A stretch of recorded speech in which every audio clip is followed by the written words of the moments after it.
हो भी सकता है, कोई जरूरी नहीं है। ठीक, सिर्फ MCQ हिस्ट्री पे बात होगा, इंडियन हिस्ट्री पे लिखना बहुत जरूरी है, तभी याद रहेगा कि क्या करना है।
जैसे बनाइएगा तो बना भी सकते हैं आप, ये लाइक जैसे भाई MCU करेंगे, जो याद रहेगा देख के तुम पढ़ा नहीं रहे हैं, जो पॉलिटिकल एंशिएंट का, पॉलिटिकल मेडिवल का, पॉलिटिकल मॉडर्न का, जो याद रहेगा, ठीक है ना, ऐसा तो नहीं एकदम याद है एकदम सब सारा।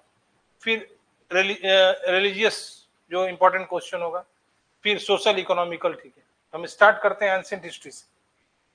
तो पहले आप सवाल का जवाब बताइए आप, और ये मत सोचिए कभी दिमाग में कि हम आपको चेक कर रहे हैं, ये कर रहे हैं, ठीक ना, हम बता रहे हैं, पूछना मेरा जरूरी है, तभी हम बताएंगे तो आपको फायदा करेगा, ठीक है। इंडस वैली सिविलाइजेशन में ये सिल्वर थ्रोन कहाँ मिला है? मुकुट को क्या कहते हैं जी? क्राउन, क्राउन सॉरी, मुकुट सिल्वर का क्राउन कहाँ मिला है? सीधे आंसर है कुणाल, हरियाणा। लिख भी लीजिए, लिखो लिखो, तुम लिखो। अब तुम लिखोगे नहीं, खान सर के लिया कॉपी, लिखो, याद कर लेना। वो हरियाणा में कुणाल एक जगह है। कुणाल जगह है, शहर का नाम है।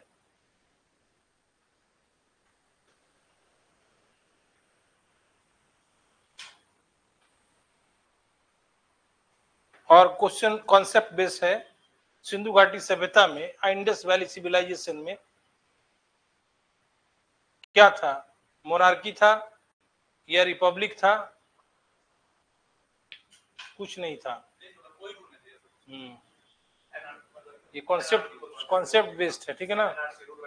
ऐसा कोई एविडेंस नहीं मिला है जिससे हम कहें कि इंडस वैली सिविलाइजेशन में कोई गवर्नमेंट ऑर्गेनाइजेशन या कोई इंस्टीट्यूशन था, ऐसा कोई एविडेंस नहीं मिला है।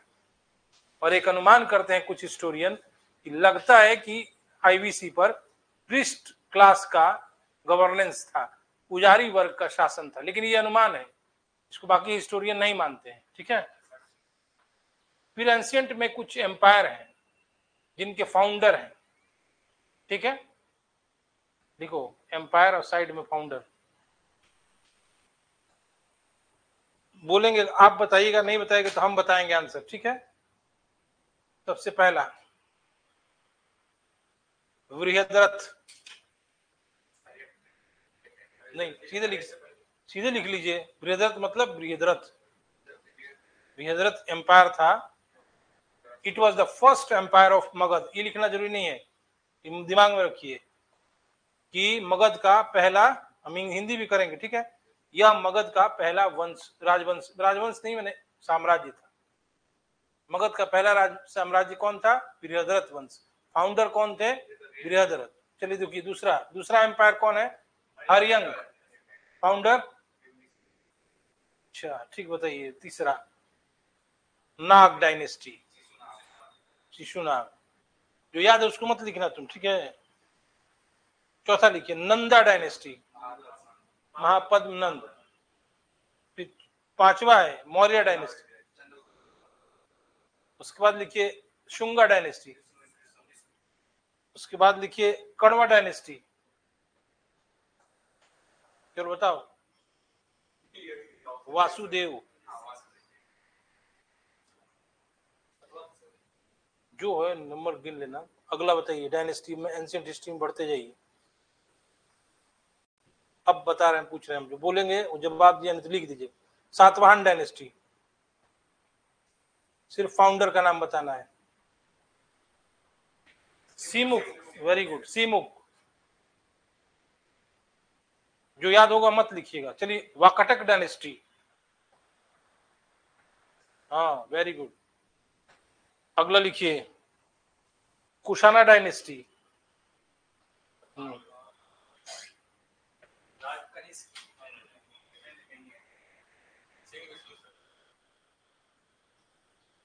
Kujula Kadphises, Kujula Kadphises. अगला बताइए Singh Varman was the founder of which dynasty? Varman नहीं, विष्णु नाम है उसका।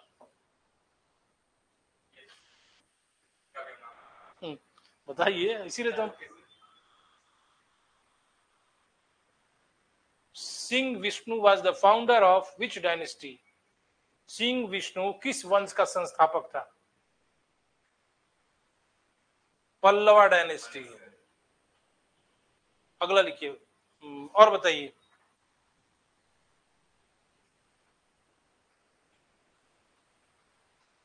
मतलब first invader in India, first Indo Greek invader in India, पहला आक्रमणकारी हिंद यूनानी, क्या नाम था उसका? नहीं वो नहीं पूछ रहे, आगे बढ़ जाओ तो हम पूछेंगे तुमसे। लेकिन पहला जो पोस्ट मॉरियन पीरियड में हिंद यूनानी मतलब इंडो ग्रीक का जो इन्वेजन हुआ था, भारत में आक्रमण हुआ था, तो पहला जो आदमी था वो था Demetrius. First Greek who invaded India का नाम क्या नाम है?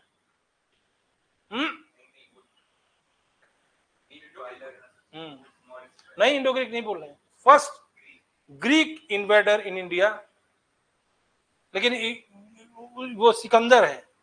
लेकिन अगर ईरानियन इन्वेडर पूछा जाएगा तब क्या होगा आंसर? ईरान का था वो, डेरियस फर्स्ट, ठीक है ना, डेरियस फर्स्ट। यही तो क्वेश्चन में ध्यान रखना है।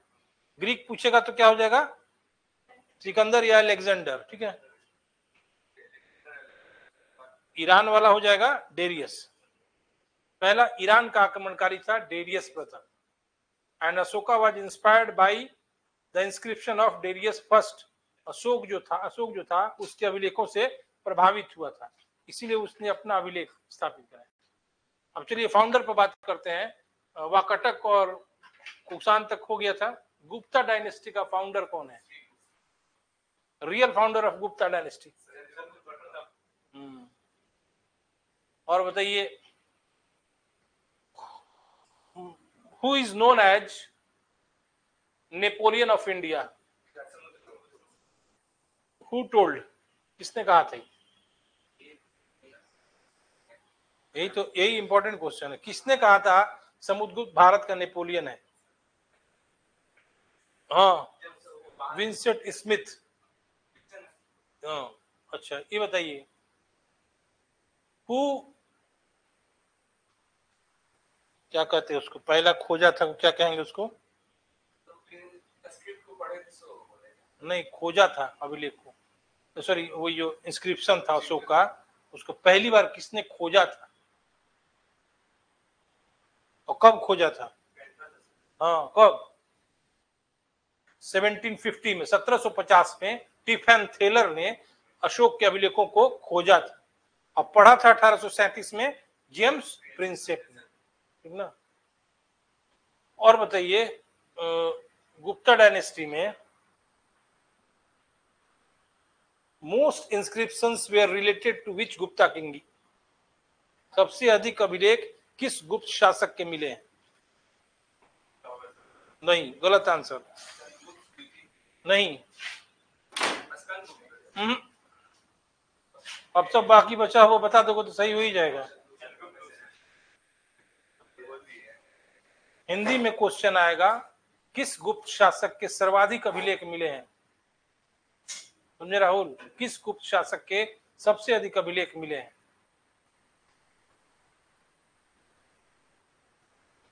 कुमार गुप्त। पूछा जाएगा बिलसड इंस्क्रिप्शन वाज एसोसिएटेड विथ, बिलसड अभिलेख किस गुप्त शासक का है? बताओ बताओ बताओ तुम। कुमार गुप्त।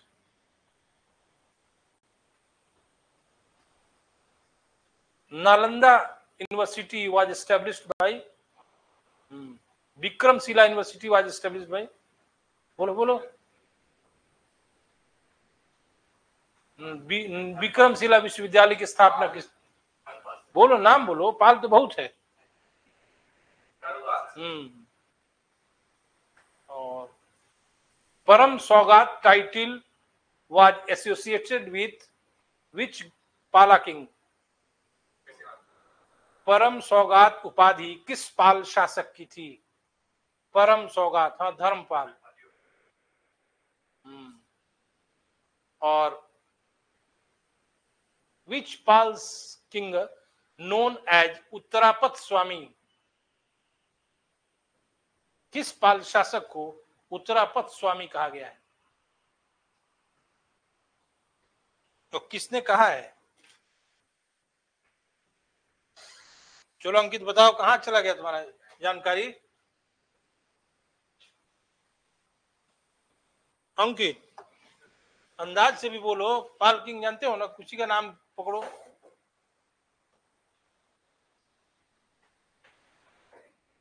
अरे यार, धर्मपाल को उत्तरापत स्वामी कहा गया है, गुजरात के कवि सोढल ने कहा है।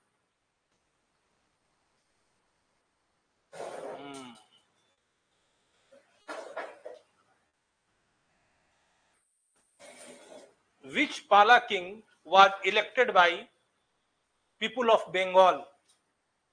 किस पाल शासक को बंगाल के लोगों ने चुना था? हाँ, गोपाल।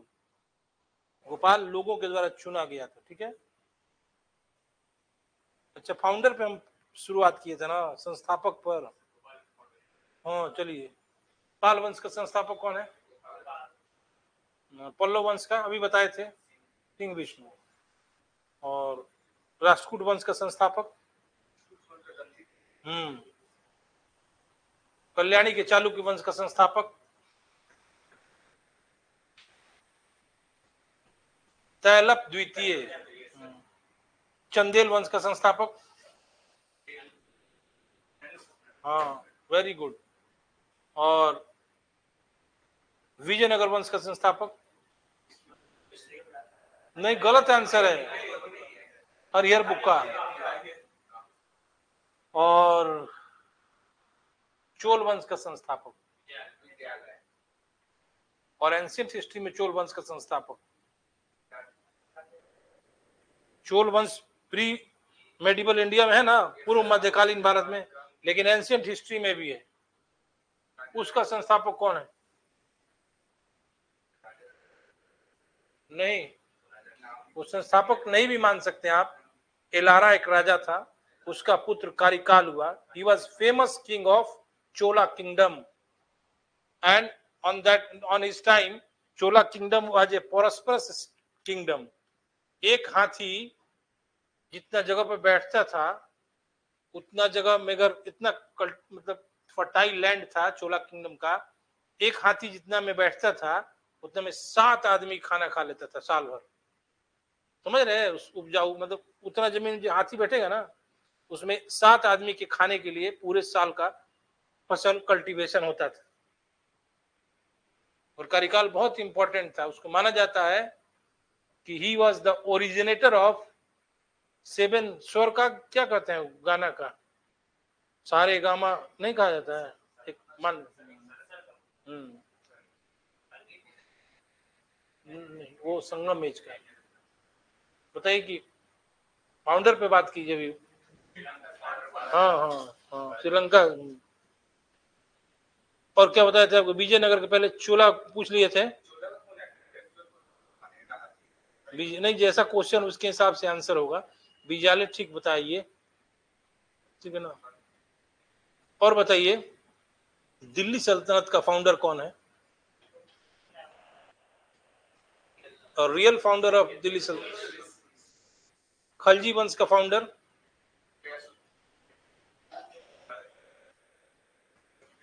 एक लाइन बताइए, कुछ कुछ याद है। जलालुद्दीन खलजी। तुगलक वंश का संस्थापक? अच्छा। सैयद वंश का संस्थापक?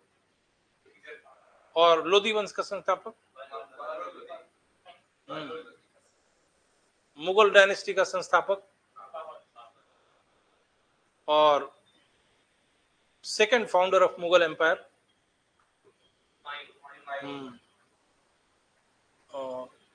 अब आ जाइए फिर से,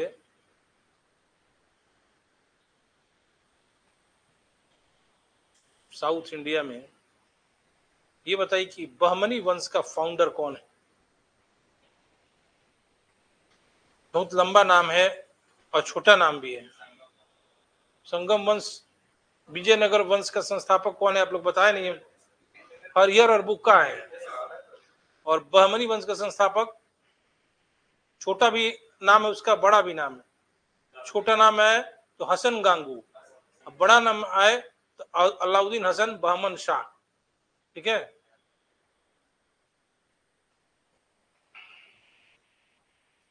और ये तो आप जानते हैं, सिख धर्म का संस्थापक। और क्या आप पूछे थे बीच में हमको एंशियंट हिस्ट्री में? संगम एज, ठीक है। संगम एज में आप ये बता दीजिए हमको कि कहां पे संगम हुआ था। तीनों का तीनों में अलग अलग स्थान है। हाँ ठीक है, अलग अलग स्थान बताना है। पहला संगम, दूसरा संगम, तीसरा संगम।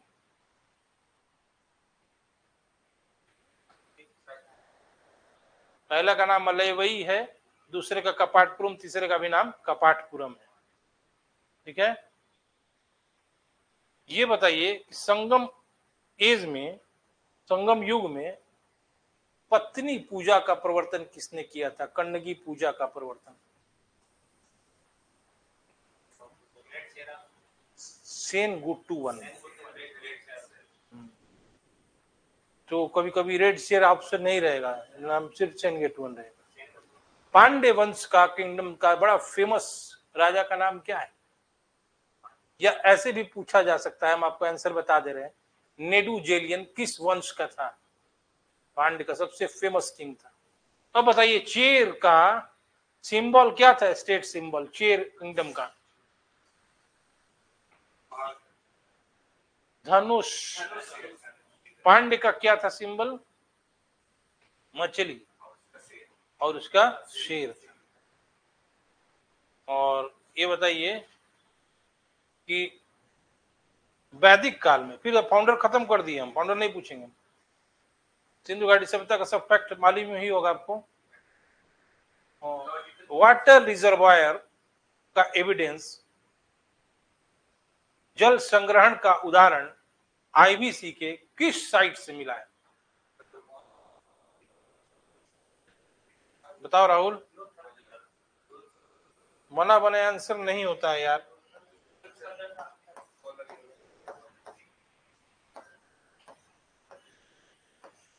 यहीं पे तालाब जैसा मिला है, उसको वाटर रिजर्वायर, जल संग्रहण क्षेत्र भी कहा जाता है। गुजरात में है। जेपी जोशी ने 1988 में इसको एक्सकेवेट कराया था। After independence which site was excavated in Indus valley civilisation?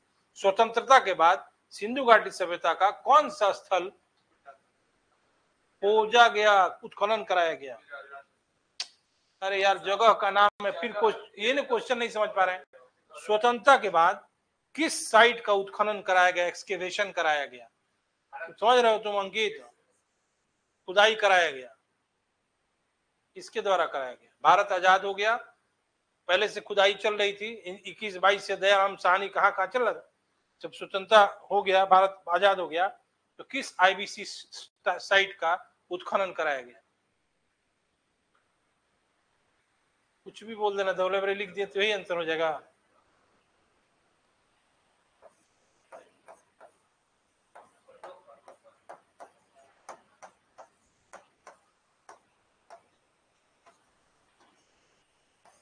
फिर से बताइए अगला क्वेश्चन। भारत में, नहीं छोड़िए बात, सिंधु घाटी सभ्यता, भारतीय मत, भारत में सिंधु घाटी सभ्यता का सर्वाधिक बड़ा स्थल कौन सा है? बड़ा स्थल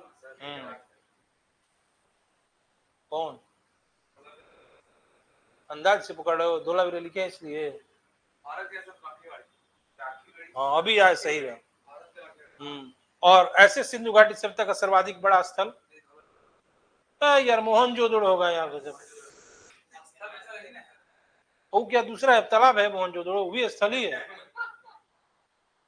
यही तो हम पूछे, भारत में सिंधु घाटी सभ्यता का सबसे बड़ा स्थल राखीगढ़ी। ऐसे क्वेश्चन आ जाएगा कि सिंधु घाटी सभ्यता का सर्वाधिक बड़ा स्थल, तब क्या हो जाएगा? मोहनजोदड़ो। दोनों में अंतर है, ऐसा नहीं कि कुछ से कुछ। ये बताइए कि मैचिंग आ जाएगा तो बहुत याद होगा आपको। बताइए, चांदहुदड़ो का उत्खनन किसने कराया? क्या बोले? आधे नाम बोला ना, पूरा उनका कुंडली बनाने, एनजी मजुमदार कहो। और बताओ, सुर का कांगेडोर, सुत कांगेडोर किसने उत्खनन कराया? ऑरेल एस्टीन। नहीं याद कर लो, खान सर के चेला हो। अगला बताओ, अगला बताओ। मोहनजोदड़ो हड़प्पा तो बचपन से याद होगा, कौन किया मोहनजोदड़ो? और कौन कौन साथ थे? सिर्फ एक ही आदमी नहीं कराता है। हाँ, JF डेल्स भी थे, जॉन मार्शल भी थे, ठीक है ना। तो पूछा जाएगा कि भारत में किस राज्य में सबसे अधिक आईबीसी साइट मिले हैं, तो क्या होगा आंसर? हाँ। और किस नदी के किनारे सबसे अधिक साइट मिले हैं सिंधु घाटी सभ्यता के? बोलिए बोलिए, क्या राहुल बोले?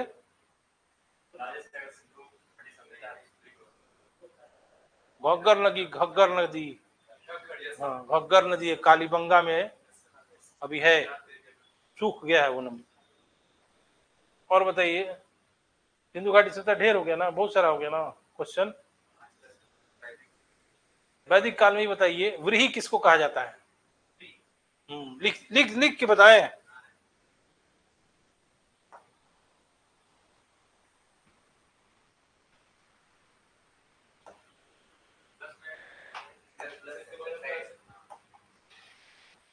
चलिए, ऐसे ही आएगा अभी क्वेश्चन।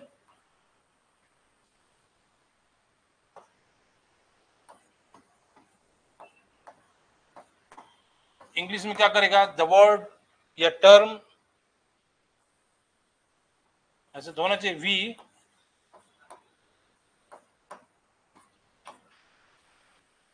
बताइए, चावल के लिए कहा गया है व्रीहि शब्द।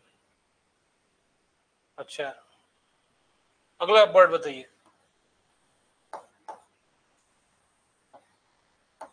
ये शब्द किसके लिए, किसको कहा गया है? पढ़ ले रहे हैं ना आप लोग हिंदी में।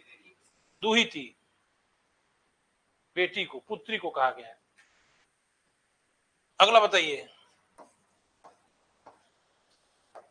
ये किसको कहा गया है?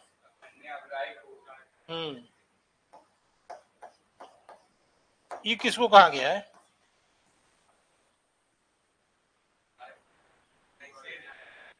जो भी गेस्ट अतिथि आते थे, अतिथियों को गोहंता कहा गया। कारण इसलिए कि जब कोई अतिथि आता था, तो जैसे हम लोग आज चिकन बनाते हैं, वैसे गाय का वध किया जाता था और सोमरस पिलाया जाता है, जैसे आज ड्रिंक लाया जाता है उनको, मतलब स्वागत में। अभी जाके बाहर मत भूलिएगा, पहले गाय खाया जाता था, ठीक ना। हाँ, उसी के लिए गोहंता का मतलब जानते क्या होता है? उसके आने पर इसका वध किया जाए। मत समझ रहे हैं, गोहंता गाय मारने, ठीक है ना। और अधन्य भी गाय को कहा गया कि नहीं, बाद में आर्यों का विचार बदल गया तो उन्होंने कहने लगा गाय को अधन्य, नहीं मारने योग्य। लेकिन ये फैक्ट है कि पहले कोई गेस्ट आ गया तो गाय का वध किया जाता था। गेस्ट क्या आ जाएगा, अतिथि आता था, अतिथियों को गोहंता कहा जाता था। उनके आने पर गाय का वध किया जाता है। बिना लिखे हम अपने मन से थोड़ी थे। नहीं, टेक्स्ट बुक पे है, दिल्ली यूनिवर्सिटी के किताब में है, सब जगह है, पढ़े आप उसको। गोहंता पहले गाय का वध करके गाय का मांस किया।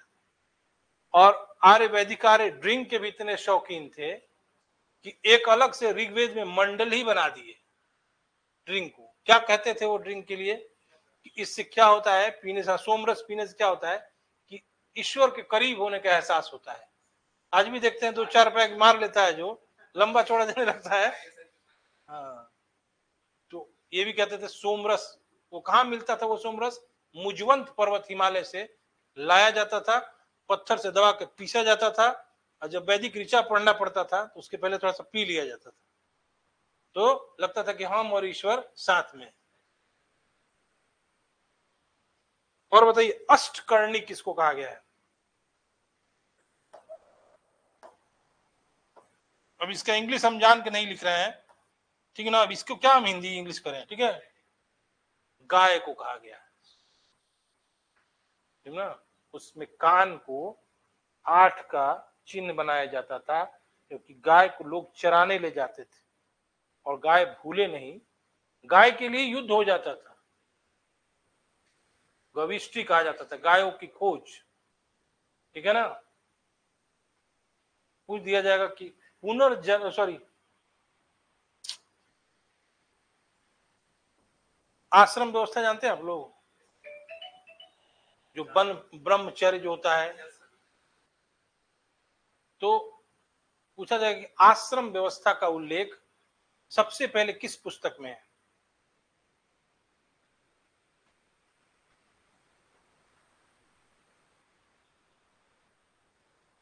छांदोग्य उपनिषद में, ठीक ना। वो थोड़ा भारी हो गया क्वेश्चन, थोड़ा हल्का पूछना है आपसे। यम और नचिकेता का संवाद किस उपनिषद में है? बृहदारण्यक उपनिषद में। अब बताइए, हैं इसमें है ओम का उच्चारण? हाँ होगा, हम पढ़े नहीं है जो लोग जान रहे हैं। दूसरी बात कि सबसे पहले कृषि का साक्ष्य भारत के किस साइट से मिलता है?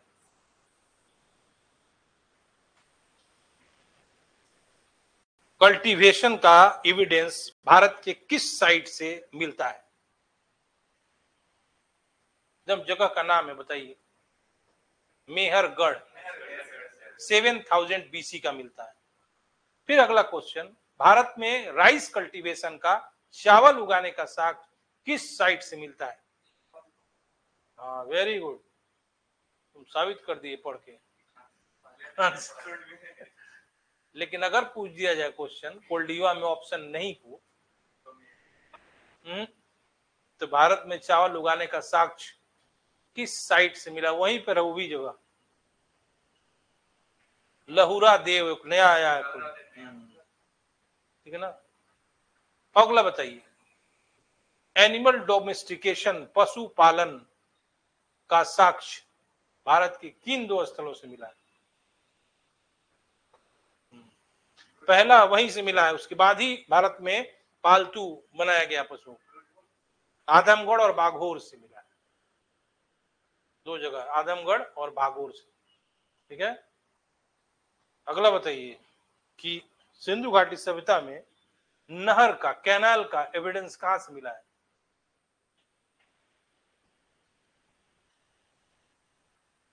जहां से चांदी का मुकुट मिला है, कुणाल से। गोरिल्ला का साक्ष्य बताओ, खान सर के तुम चलाओ। हाँ, गोरिल्ला। मम्मी का साक्ष्य, दोनों एक ही जगह से मिला है। मिस्र से मिलेगा, सिंधु घाटी में मिस्र है, मिस्र बाहर है, हम सिंधु घाटी से बताओ। गोरिल्ला का साक्ष्य और मम्मी का साक्ष्य और ईरान के मुहर का साक्ष्य, और बताओ क्या मिला है। चावल की भूसी का साक्ष्य, सारा मिला है लोथल से। और एक और डिफरेंट साक्ष्य मिला है।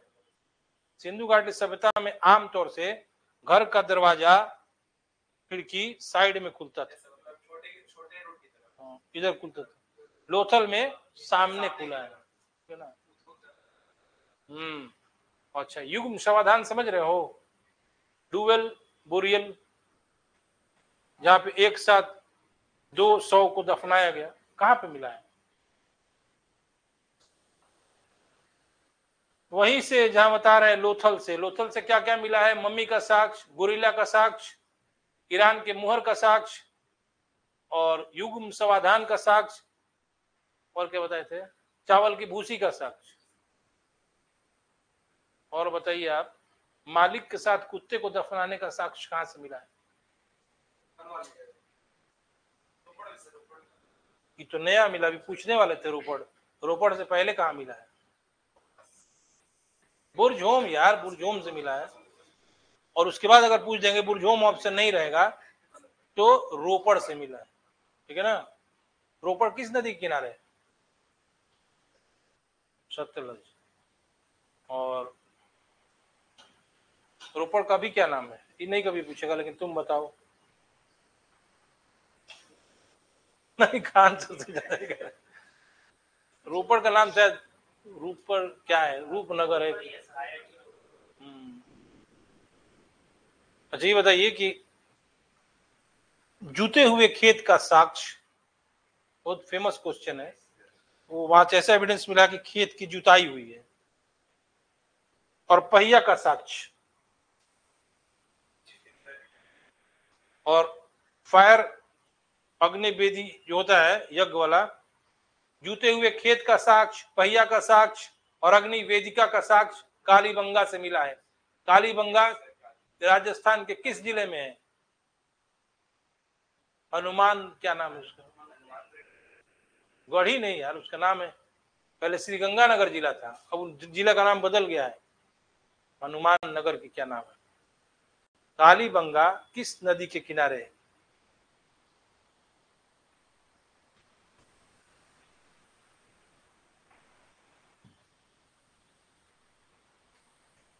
अच्छा, अगला क्वेश्चन।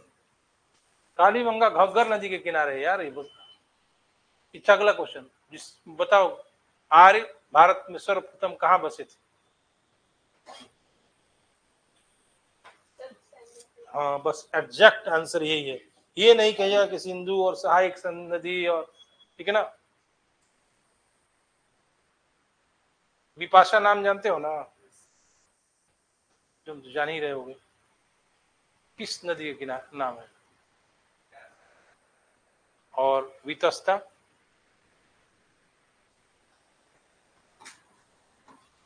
राहुल, कुछ बताइए आप महाराज, कुछ बताइए।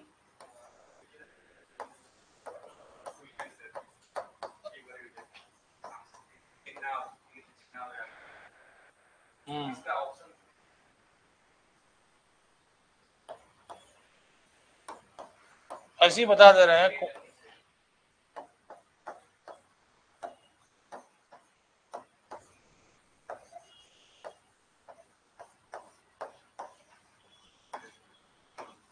ये कुर्रम है, ठीक ना।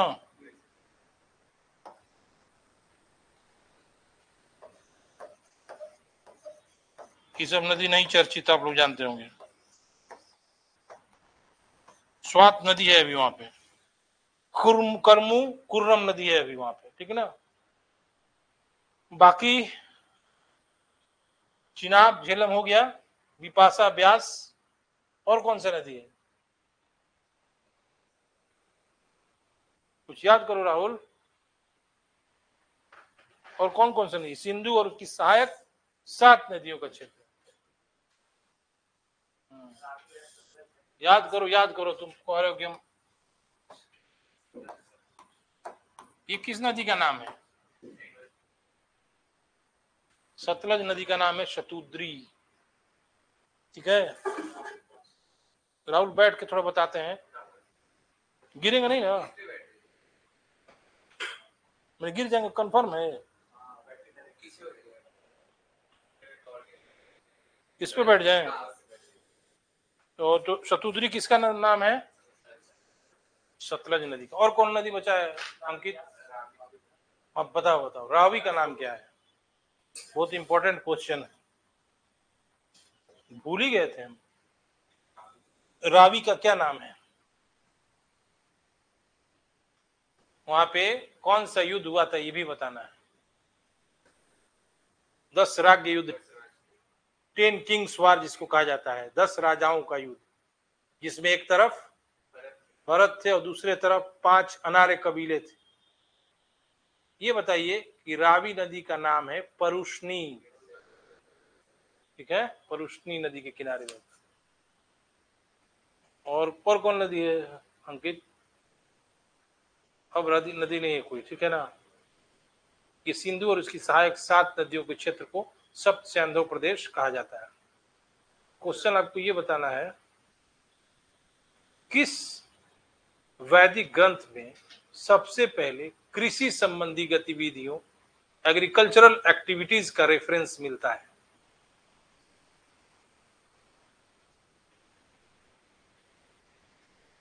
बहुत इंपॉर्टेंट क्वेश्चन है ये।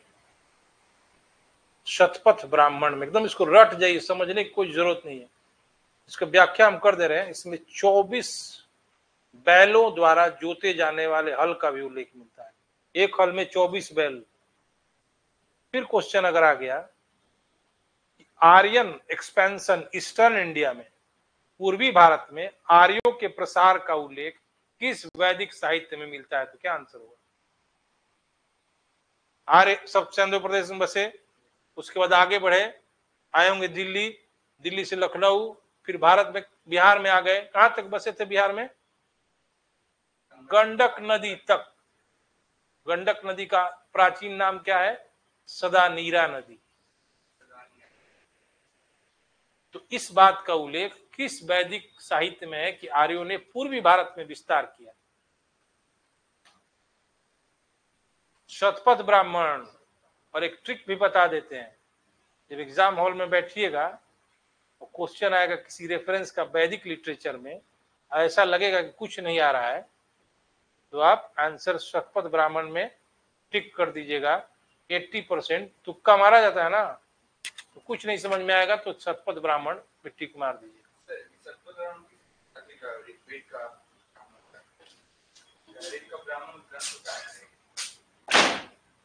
अब बता रहे हैं आपको, जब ऐत्रेय और कौशितकी ब्राह्मण आ जाएगा वो ऋग्वेद का है, जब शतपथ ब्राह्मण आ जाएगा तो यजुर्वेद का है, जब पंचविंश ब्राह्मण आ जाएगा सामवेद का है, और गोपथ ब्राह्मण भी एक है वो अथर्ववेद का है। कौशितकी। अब पूछेंगे हम आपसे अगला क्वेश्चन, भारत में राजा का पोस्ट, राजपद के विकास का एविडेंस, साक्ष्य किस वैदिक साहित्य में मिलता है? कि राजा था, पूर्वी भारत के राजा क्या कहलाते थे, पश्चिमी भारत के राजा क्या कहलाते थे, इस बात का उल्लेख ऐत्रेय ब्राह्मण में।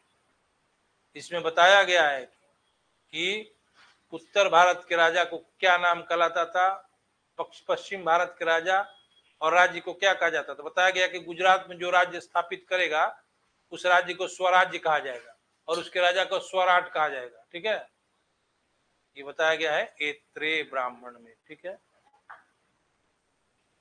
अगला बताइए आप, उत्तर वैदिक काल में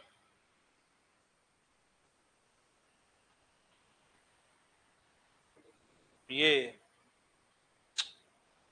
क्या नाम है उसका, पंचाल जनपद का एक बहुत इंपॉर्टेंट, पंचालों के प्रसिद्ध राजा का नाम क्या था? ये ऐसे पूछ दिया जाएगा कि प्रवाहन जाबाली किस कबीले के राजा थे, या प्रवाहन जाबाली पांचालों का राजा था, विद्वान राजा था। जैसे दरभंगा के विदेह जनक नहीं थे, जनक राजा, वैसे ही वो भी विद्वान था। कैकेय राज्य का भी राजा विद्वान था, जिसका नाम क्या था राहुल, बता के जाइए। कैकेय जनपद का राजा का नाम क्या था, वो विद्वान था, अश्वपति।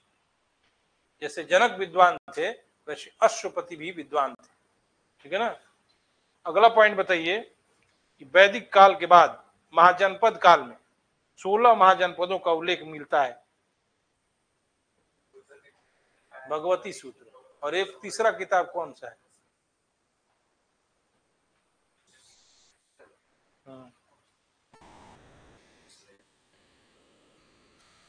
अगला बताइए, देख के आइए घर पर। अगला बताइए, ये क्या नाम है उसका, वैशाली की नगर वधु का नाम क्या था, उसका पुत्र का नाम क्या था? बोलो बोलो। जीवक, उसी का पुत्र था, बहुत बड़ा आयुर्वेदाचार्य था वो, ठीक है ना। मौर्य काल में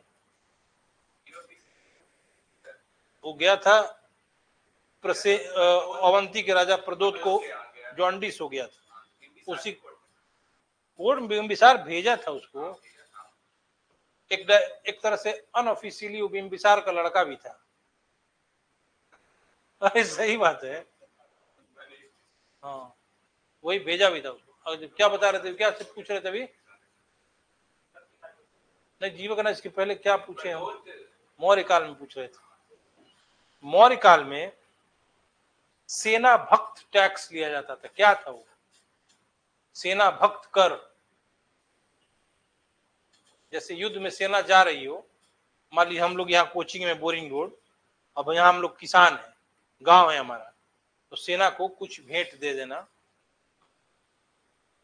और ये बताइए, ये शतमान किस धातु का था सिक्का? चांदी का।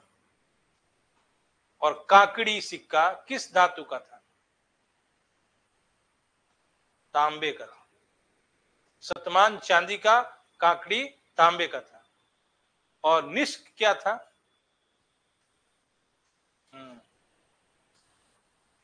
ये वैदिक काल में गले का आभूषण था, लेकिन बाद में निष्क सोने का सिक्का हो गया।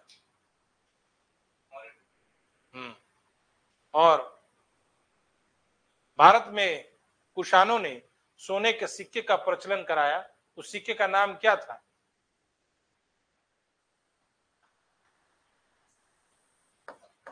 ठीक बोले थे हम। नारद ने दासों के कितने प्रकार बताए? What type of slaves? दास कितने प्रकार के हैं? नारद ने 15 प्रकार के दास बताए। उदर दास, ध्वजालब्ध दास बताए नारद। भारत में 15 प्रकार के दास हैं। अगला बताइए, मध्यकालीन भारत का कौन सा शासक दासों के लिए एक अलग विभाग ही खोला था? उस विभाग का नाम था दीवान ए बंदगान, फिरोज शाह तुगलक। अगला बताइए, अगला बताइए क्वेश्चन, मौर्य काल में रूपा जीवा क्या था?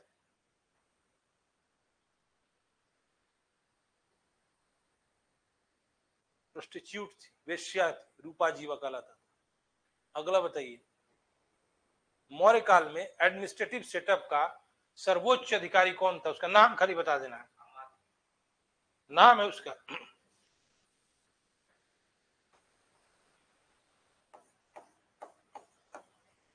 तीर्थ, कुल 18 तीर्थ थे, 18 विभाग के थे। मौर्य काल में कुमारामात्य किसको कहा जाता था? प्रांतीय गवर्नर। अच्छी बताइए, वार्ता क्या है? कई बार यूपीएससी पूछा है इसको।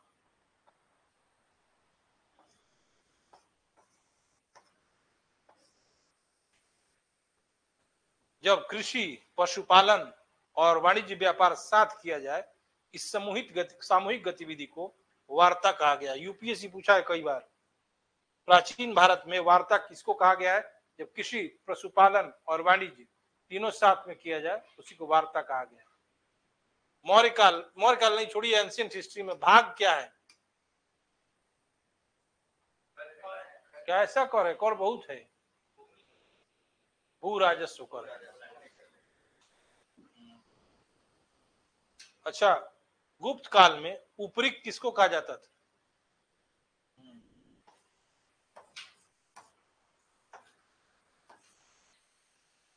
जैसे कुमारामात्य मौर्य काल में प्रांतीय शासक को कहा जाता था, उसी प्रकार गुप्त काल में प्रांतीय शासक को उपरिक कहा जाता था।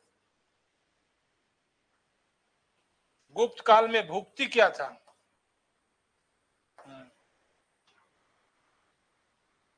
गुप्त काल में राज्य को भुक्ति कहा जाता था और मौर्य काल में राज्य को प्रांत कहा जाता था।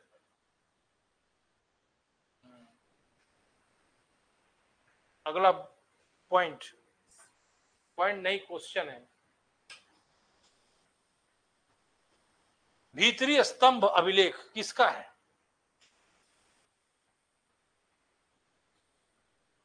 इंग्लिश बोलना जरूरी नहीं ना है। भीतरी स्कंद गुप्त, इसमें किस बात का उल्लेख है? यूपीएससी में आ चुका है, यही चीज आया था कि उसका उल्लेख कहाँ है। इसमें हूना इन्वेजन का भीतरी स्तंभ लेख में हूण आक्रमण का उल्लेख, ठीक है ना। जूनागढ़ इंस्क्रिप्शन किसका है? और वो हाथी गुम्फा इंस्क्रिप्शन किसका है? खारवेल किस वंश का था? चेदी वंश की। और रुद्रदामन किस वंश का था? शका। भारत में पार्थियन, पहलव दोनों को एक ही कहा जाता है। वंश का किस शासक में, मतलब किस शासक का उल्लेख मिलता है? जैसे हिंद यूनानी थे, वैसे जैसे शक थे, वैसे पार्थियन और पहलव भी थे, ठीक है ना।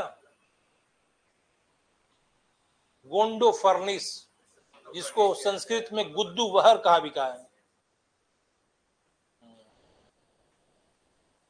अगला लिखिए,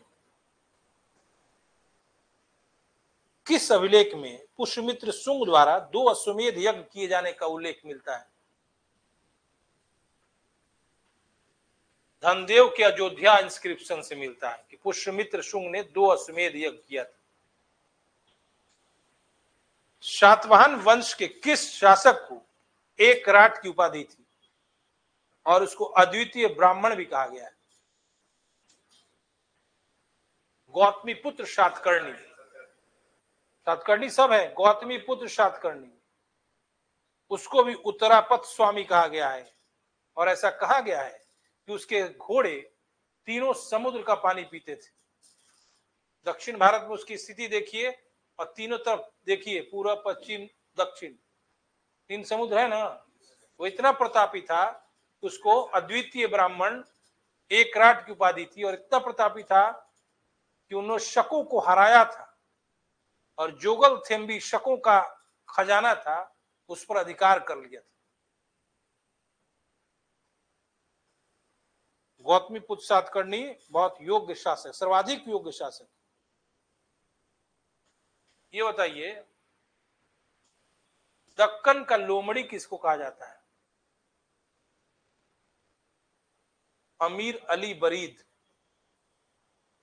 ठीक है ना, अमीर अली बरीद। अब कुछ भी पूछ रहे हैं, एंशिएंट से जरूरी नहीं है।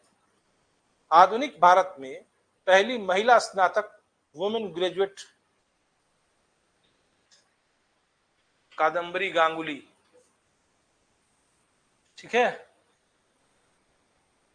किस महिला ने दीक्षांत समारोह के दौरान गवर्नर पर गोली चलाई थी? बीना दास। लखनऊ अधिवेशन में किन के प्रयासों से लीग और कांग्रेस के बीच एकता स्थापित हुई? 2 व्यक्ति थे, नाम बताइए। एनी बेसेंट और तिलक के प्रयासों से।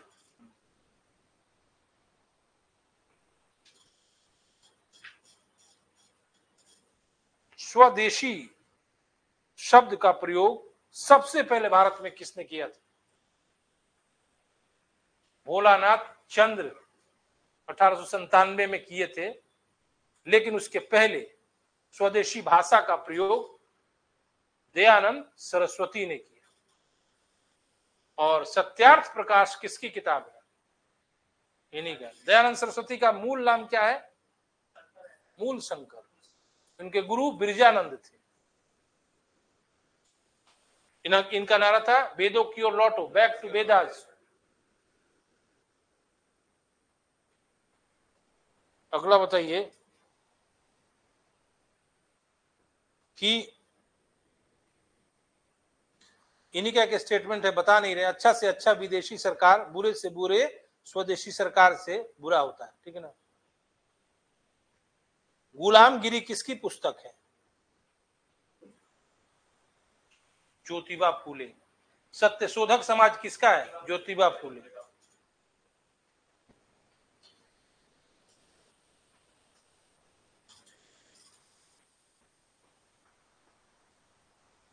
बताइए,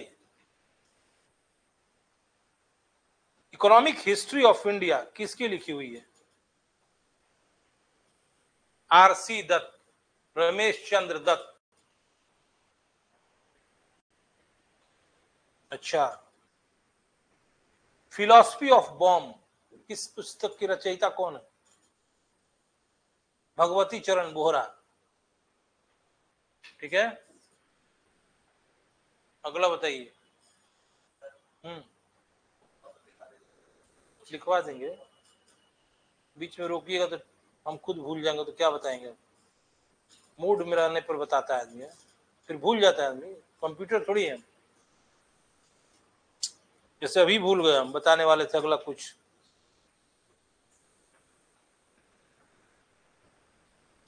स्वदेश बांधव समिति कौन संस्थापक थे? अश्वनी कुमार दत्त और बारिंद्र कुमार घोष, ठीक ना। सूरत अधिवेशन के अध्यक्ष, जहां पे विवाद हुआ, कांग्रेस 2 फाड़ में बट गई, कौन थे? बताओ, बोलो बोलो। रास बिहारी घोष।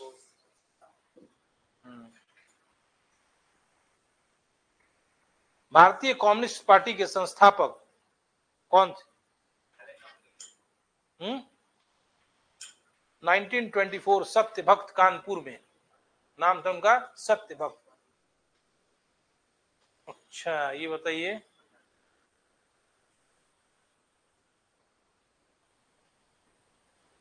ये तो बता दो दौड़ के तुम। इंडिया विंस फ्रीडम किसका लिखा हुआ है? अरे अबुल कलाम आजाद है। गीता रहस्य।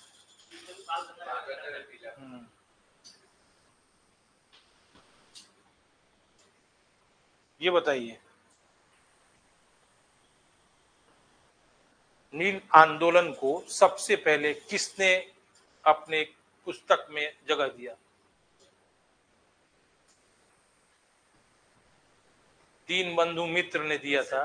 क्या नाम है किताब का? नील दर्पण। सन्यासी विद्रोह की चर्चा किस पुस्तक में? आनंद मठ, बंकिम चंद्र चटर्जी। पढ़ लिया ना, ढेर अनपच भी करता है, ज्यादा पढ़ने से बंद कर दो। ऐसे मिलते रहिए हमसे, यहीं पे याद करा देंगे, ठीक है ना। हम यहीं रहते हैं, हम कोई भगवान थोड़ी के नहीं मिलेंगे।